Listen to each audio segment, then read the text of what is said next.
Basically, when we give the introduction about the salary structures, salary is defined as the compensation or remuneration paid to an employee by an employer in return for the work performed or services rendered. एक employ ने अपने employer के लिए कुछ work perform किया या कुछ services render करी, उसके अगेंस्ट एम्प्लॉयर ने कंपनसेशन या फिर रेम्युनरेशन पे किया, उसको हम कहते हैं salary. Salary typically includes not only the basic pay but also various allowances.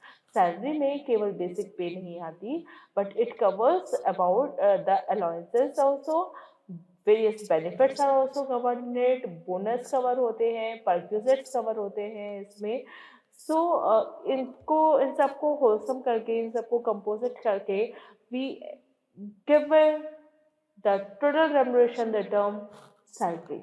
It is subject to income tax under the head income from salary as per the Income Tax Act 1961.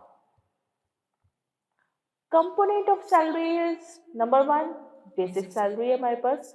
The core component of an employee's salary, it forms the basis for other components like allowances and benefits। ये पहला इसका core component बनता है, वो है employ की salary.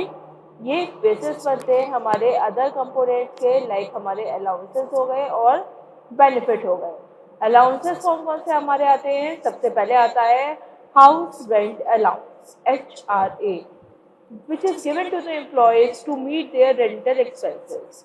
कई companies अपने एम्प्लॉय को रहने के लिए घर देती हैं, उनके रेंटल एक्सपेंसेस को मीट करती हैं। जो अलाउंस इस पर्पस के लिए दिया जाता है उसको कहा जाता है HRA।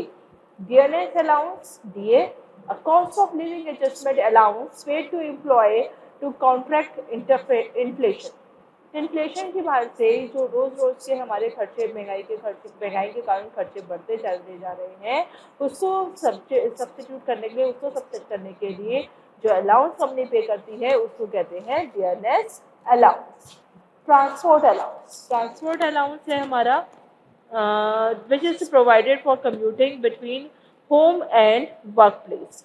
ट्रांसपोर्ट अलाउंस दिया जाता है होम से वर्क प्लेस तक पहुंचने के लिए, उसको कहते हैं ट्रांसपोर्ट अलाउंस। स्पेशल अलाउंस है हमारा any other allowances which is provided by the employer for specific purposes। So basically majority of the allowances are HRA, DA, TA and SA। SA means special allowance which is for any other matter or any specific purpose the company pay to its employee। Now there is perquisites of perks। Perquisites of perks क्या है? These are the non-cash benefits provided to employees such as accommodation, company की car. देखो, एक तो रहने के लिए घर देना हुआ, एक रहने के लिए घर के लिए आपको उस खर्चे को मीट आउट करने के लिए पैसे देने हुए। तो जो अमाउंट आपको रिसीव हुआ वो तो आएगा अलाउंसेस के अंडर, और अगर कंपनी ने आपको पूरा का पूरा घर दे दिया है तो वो आएगा परक्विजिट के अंदर। कंपनी ने अगर आपको ट्रैवलिंग अलाउंस दिया है तो that comes under travelling allowances, और अगर कंपनी ने पूरी की पूरी कार ही आपको दे दी है तो that is comes under perquisite because it is in non cash format. Medical facilities company दे रही है तो वो परक्विजिट्स हो गए। these types of benefits which are enjoyed by an employee because of his working in the company is known as perquisites। Perquisites are taxable in the hands of the employee and are included in the salary income। वो employ के hand में taxable है और उसकी income का, उसकी salary income का part बनते हैं। Bonus, an additional payment made to the employees usually based on their performance on the company's profit। Company को अगर प्रॉफिट हुआ है और बिकॉज ऑफ देयर परफॉर्मेंस हुआ है तो कंपनी उन्हें बोनस भी पे करती है। फिर है हमारा ग्रेचुटी। ग्रेचुटी क्या है? Gratuity is a lump sum payment made to the employees at the time of retirement. एक लंप सम पेमेंट जो कंपनी पे कर रही है अपने एम्प्लॉय को उसके रिटायरमेंट के टाइम पे और upon leaving the company after a certain period of service, या अपनी कंपनी में लॉन्ग टर्म सर्विस करने के बाद वो रिटायर हो रहा है तो कंपनी उसे एक लंप सम अमाउंट पे कर रही है, that is called gratuity. Provident fund, PF contributions, contribution made by the employer to the employee's provident fund account. The employee also make a matching contribution.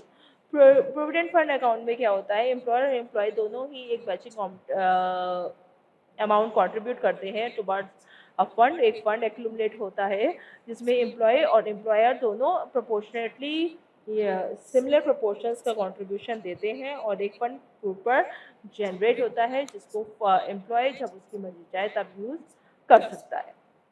Leave encashment, payment made to employees for the leaves they have accumulated but not availed. ये है कि कुछ leaves ऐसे हर बार employ को मिलती हैं but वो अपनी लीव ना लेकर उन लीव्स को इनकैश करवा लेता है, तो वो कहलाता है leave cum encashment and that also becomes the part of the salary of the employee. अब taxation of salary income, income tax slab है. इनकम फ्रॉम सैलरी इज, इसके अंदर जो आपको टैक्स पे करना होता है वो होता है under the head income from salary. इसके लिए स्लैब बने हुए हैं. Salary income is tax as per income tax slabs applicable to the individual for the relevant financial year.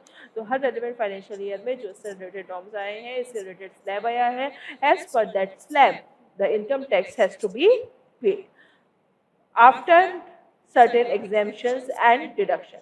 Certain components of salary such as HRA, transport allowance and leave travel allowance LTA can exempt from tax subject to conditions. हर चीज़ में इन components में, इन allowances में कुछ exemptions allowed हैं from in the hands of the income tax from income tax authorities. तो वो आपको HRA में, transport allowance में या लीव ट्रैवल अलाउंस में आपको वो मिल सकती हैं.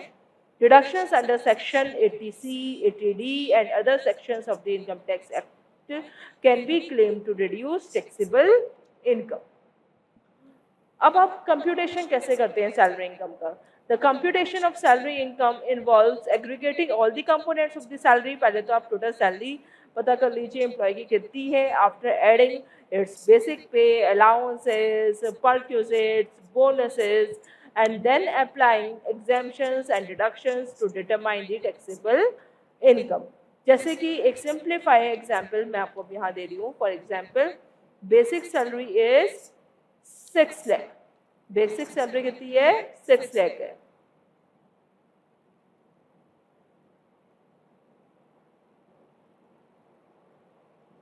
Basic salary is 6 lakh. House rent allowance है, HRA है कितना? 2 लाख. ट्रांसपोर्ट अलाउंस मिला 19,200, that is 1,600 per month. Special allowance मिल गया 50,000 रुपीज़ का. प्रोविडेंट फंड का कंट्रीब्यूशन जो एम्प्लॉयर के पार्ट से है वो है 36,000. बोनस मिला कितना? 50,000. ओके, ये सारा है. फिर आगे क्या दिया हुआ है? अब हमें कैलकुलेट करनी है एग्जेम्पशन और डिडक्शन. सबसे पहले मैंने बताया कि आपको HRA में, TA में, सब में कुछ कुछ डिडक्शंस, एग्जेम्पशंस मिल जाती हैं. तो HRA के लिए एग्जेम्पशन किया है. HRA जो रिसीव हुआ है that is ₹2 lakh. 2 lakh. Rent paid in excess of 10% of salary. Assuming rent is paid, हम एज्यूम कर रहे हैं कि रेंट पे किया है ₹1,80,000 माइनस 60,000. 10% ऑफ द सैलरी कितना है? 10% ऑफ द सैलरी हुआ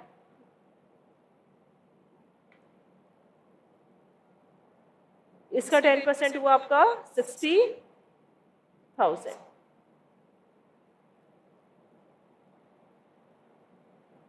ठीक है.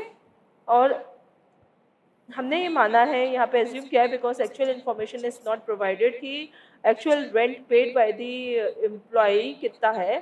तो हमने एज्यूम कर लिया है यहाँ जैसे सपोज कि वो फिगर है हमारी रेंट पेड इज 1,80,000.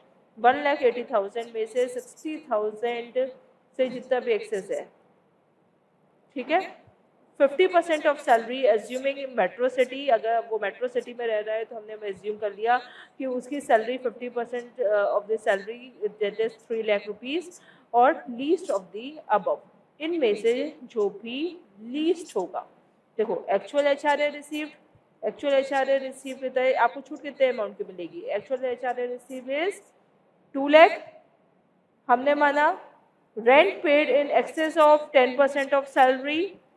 सपोज मान लिया कि रेंट पेड हुआ है, क्योंकि रेंट पेड की इंफॉर्मेशन है नहीं कुछ भी यहाँ पे, तो हमने let's assume that rent paid is rupees 1,80,000। तो 1,80,000 माइनस 60,000, मतलब 60,000 से जितना भी ज़्यादा रेंट पे किया है दैट इज़ 1,20,000। उसके बाद 50% of the salary, 50% of the salary is assuming वो मेट्रो सिटी में रह रहा है तो उसको सैलरी मिल रही है 6 लाख, तो उसका हाफ हो गया 3 लाख। इन तीनों में से जो भी कम होगा अमाउंट उसकी एग्जेम्पशन मिल जाएगी। तो लेट्स सपोज कि least of the above is 1,20,000, तो इतने अमाउंट की एग्जेम्पशन HRA में मिल जाएगी। देन ट्रांसपोर्ट अलाउंस के लिए एग्जेम्पशन कितना मिलेगा? 19,200 सारा का सारा मिल जाएगा। और स्टैंडर्ड डिडक्शन मिल जाएगी, स्पेशल अलाउंस का कुछ नहीं होगा, वो ऐसे ही रहेगा। स्टैंडर्ड डिडक्शन इज 50,000 है ही वो। तो अब हम कैलकुलेट करेंगे ग्रॉस सैलरी। तो सबसे पहले तो आपने सारे कंपोनेंट्स को प्लस कर लिया जो आपको दिए गए थे।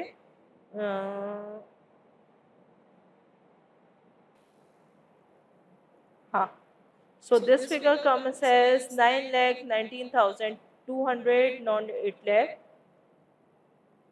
ये आ गई हमारी 9,19,200। इसको आप कट करेंगे, दिस इज 9 लाख। उसमें से एग्जेम्पशन आपको मिल गई किसकी? 1,20,000 की HRA की, 19,200 की ट्रांसपोर्ट अलाउंस की। ठीक है, तो आपकी नेट सैलरी आ जाएगी, कितनी आएगी? 9,19,200 minus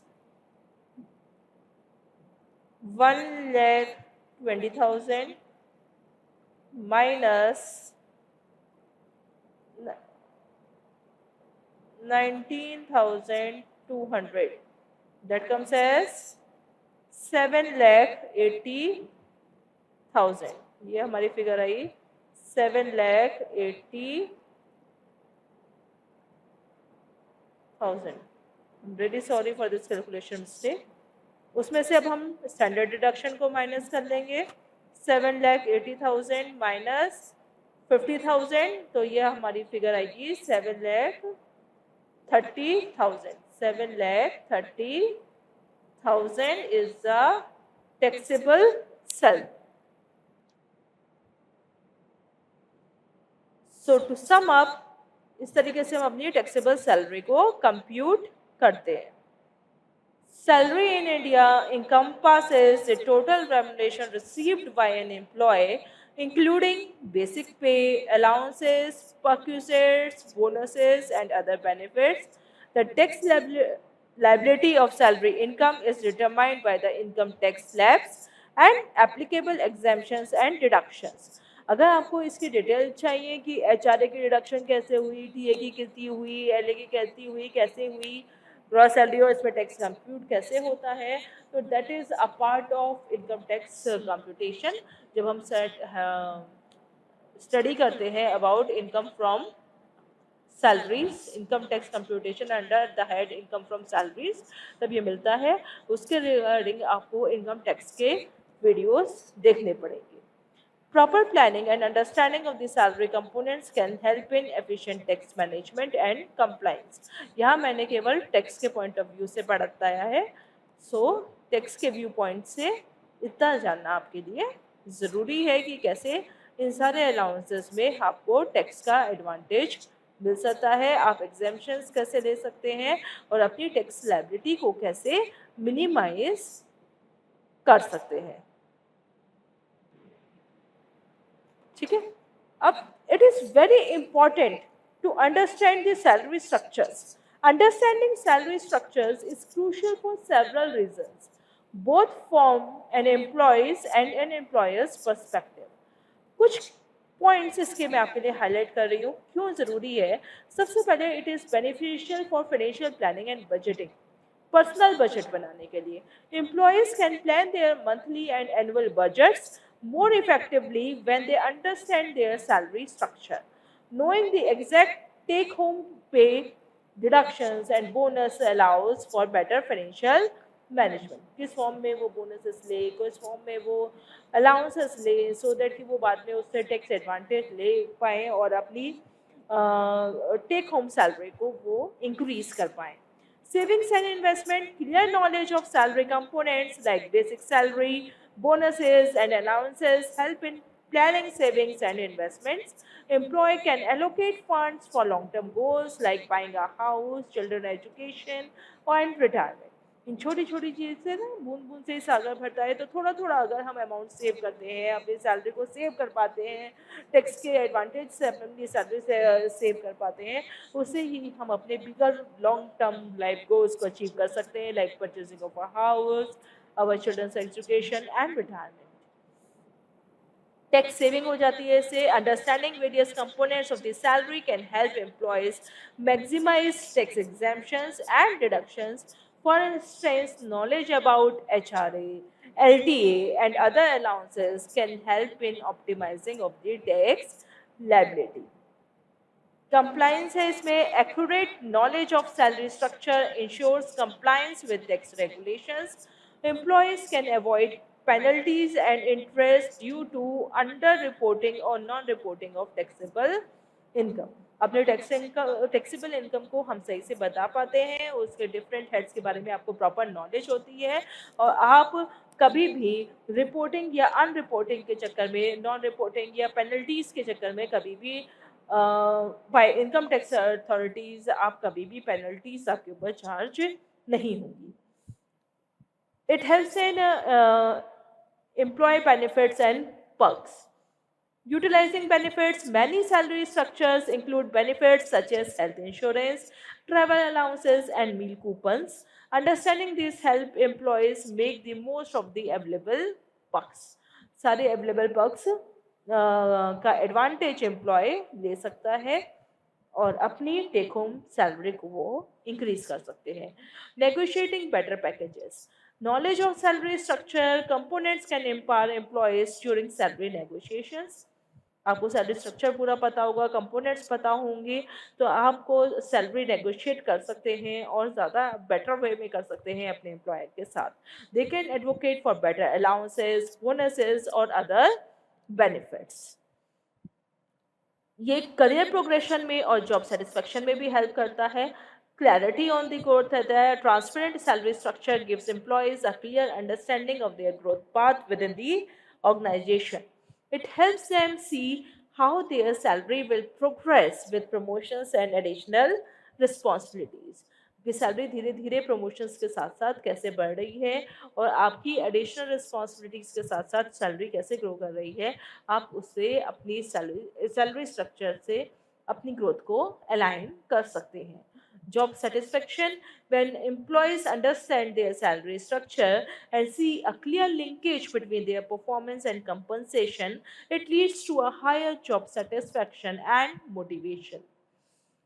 from the employer perspective आप देखेंगे तो अगर आप बेटर वे में एक अच्छा सैलरी स्ट्रक्चर डिज़ाइन करते हैं तो it attract the talent. Employers can design competitive salary structures to attract top talent, offering a well-structured compensation package that include various benefits can be a significant differentiator which could attract your the talent and आपको एक advantage मिल जाता है against other companies.